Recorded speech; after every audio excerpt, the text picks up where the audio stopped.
Hey everyone and welcome back to the channel. Are you tired of playing against e4 with predictable responses like e5? Do you want to inject some dynamic fighting spirit into your black pieces? Then you need to understand the Sicilian defense. The Sicilian defense is the most popular and one of the most powerful responses to e4, chosen by everyone from club player to world champions. It immediately creates an unbalanced position, offering black excellent winning chances but also leading to sharp tactical battles. In this video, we are going to take a deep dive into the Sicilian defense, exploring its core ideas, major variation, and the strategic and attacking plans for both white and black. So, what exactly is the Sicilian defense? It starts after the move e4, c5. Black's idea here is to immediately challenge white's central control, specifically the d4 square, unlike the symmetrical e5. The Sicilian creates an asymmetrical pawn structure. Asymmetry. This is crucial. It leads to dynamic and often unbalanced positions, where both sides play for a win. Fighting for the center. Black's c-pawn move aims to control d4 and prevent white from easily establishing a both central pawn majority. Counterplay. The Sicilian is all about black generating active counterplay, often on the queen side. Pawn structure. Understanding the typical pawn structures, especially the exchange of the c-pawn for white's d-pawn, is vital. Piece activity. Black strives for active piece development, often utilizing the semi-open C file. White has several ways to meet the Sicilian, each leading to different types of positions. The most common and theoretically intensive is the open Sicilian. Open Sicilian followed by knight f3 and d4. And knight takes c takes d4 and knight takes d4. This is where the real theoretical battle begins. White immediately challenges black's pawn structure and aims for rapid development and central control.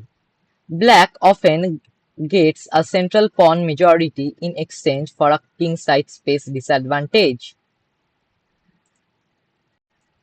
So, now we will move to the anti-Sicilians, who are avoiding the open Sicilian. There are two variations in this anti-Sicilian, means two variations they can play in the anti-Sicilian defense. One is close Sicilian and one is Alpine variation. I will firstly show the close Sicilian. Firstly, white moves with e4, c5 and then knight c3. This is a close Sicilian, a more positional approach for white. White keeps the center closed and often plans for a kingside attack with moves like g3, bishop g2 and f4. Now I will show you the Alpine variation. Means after the e4 and c5 move, white will push the c-pawn means c3. White prepares an immediate d4 push aiming for a solid pawn center. This often leads to more symmetrical or Caro-Kann-like structure. Then we will move to a gambit, the Smith-Morra gambit.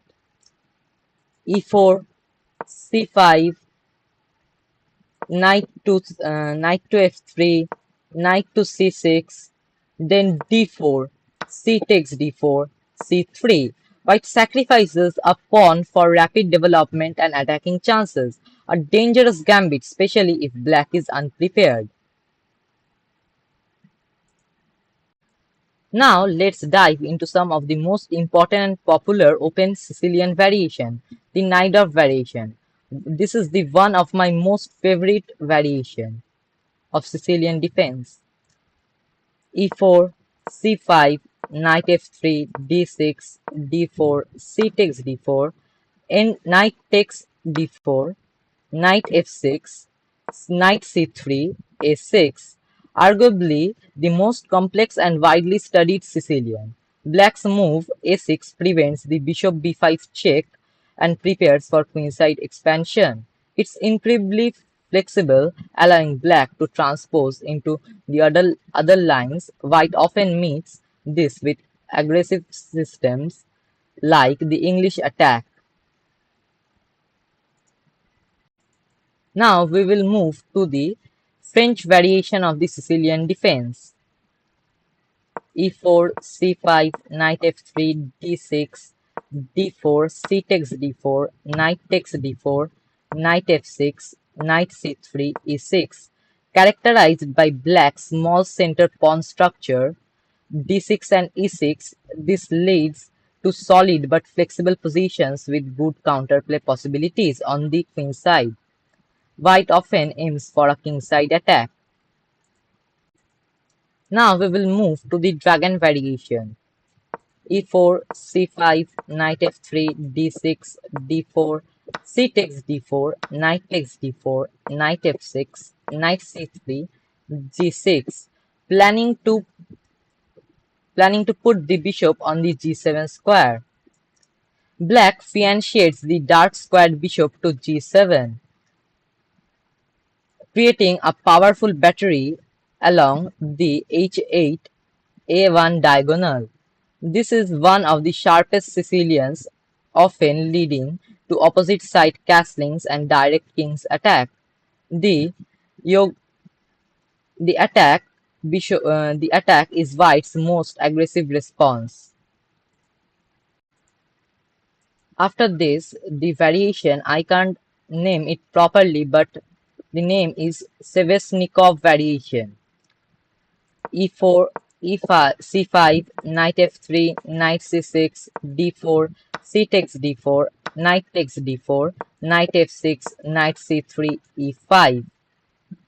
Black immediately challenges White's knight and create a dynamic imbalance with an early pawn push. This leads to sharp and tactical positions with a pawn on D5 that can be both a strength and a weakness for Black. Now I will move to the classical variation. E4, C5, knight F3, D6, D4, C takes D4, knight takes D4, knight F6, knight C3, knight C6.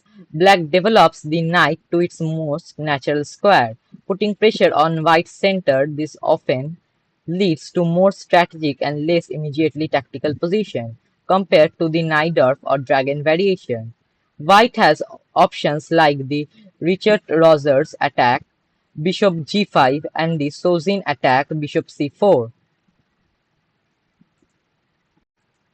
Now the hyper-accelerated dragon. E4, c5, knight to f3, and g6, trying to fianchet the bishop even faster. This is the only reason to fianchet the bishop. Now I will move to the Taimanov variation. Means e4, c5, knight c6, d4, c takes d4, knight to f3, then d4, c takes d4, knight takes d4, e6, a flexible system for black. Means in this position, white is very black is very flexible. In this position, black is very flexible. Means he can push the a pawn to prevent the bishop check, or g6 to get a fianchetted bishop. Now the Rosso-Limo variation, where starting with e4 c5, knight to f3, knight to f3, knight to c6, white plays the bishop to b5, an anti-Sicilian where white avoids the open lines early on. Beyond specific variations, there are general strategic themes in the Sicilian. Always look for opportunity to create threats and unbalance the positions. The d5 and b5 pawn pushes are critical to challenge white's structure. and open lines for black pieces.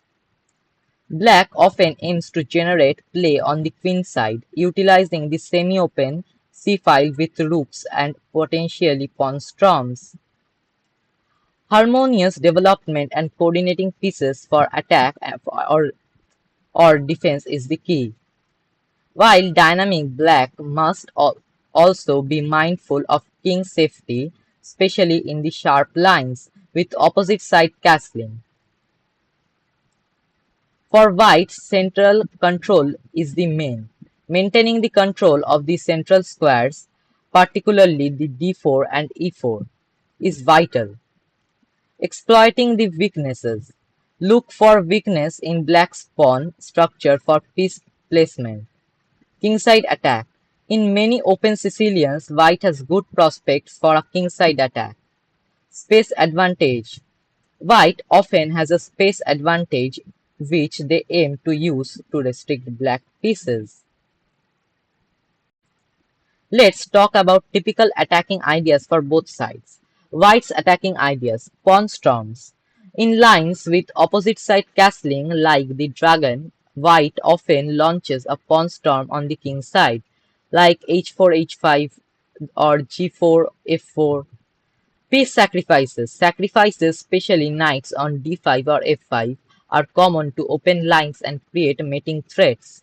Attacking c6 and d6 pawn. Targeting potential weakness on the queen side or in the center. Now black's attacking ideas. Queenside expansion, pushing an A and B pawn to create threats and open lines. Central breaks. The d5 and e5 pushes to challenge white's center and free black's pieces. Activity on the c-file. Placing a rook or queen on the semi-open c-file to pressure white's position. Countering kingside attack. Finding tactical resources and defensive setups to weather white's attacking storms. So, with so many variations, how do you choose which one to play? It really depends on your style. If you love sharp tactical battles and aren't afraid of complexity, the Najdorf or Dragon might be for you. If you prefer more solid positions with good counterplay, the Scicilian or Classic could be a good fit. If you want to avoid the main theoretical lines and explore the anti-Sicilians like the Alpine or the closed Sicilian, the best way to learn is to start exploring. Play through games and see which positions you feel the most comfortable in. The Sicilian defense is a rich and rewarding opening. It requires study and practice, but the dynamic positions and fighting chances it offers makes it a fantastic choice for players looking to play for a win as black against e4. I hope this deep dive into the Sicilian defense was helpful. Which variation is your favorite or which one are you excited to explore? Let me know in the comments below. If you enjoyed this video, please give it a thumbs up and subscribe to the channel for more in-depth chess opening analysis. Hit that notification bell so you don't miss out on our future videos. Thanks for watching and I will see you in the next one.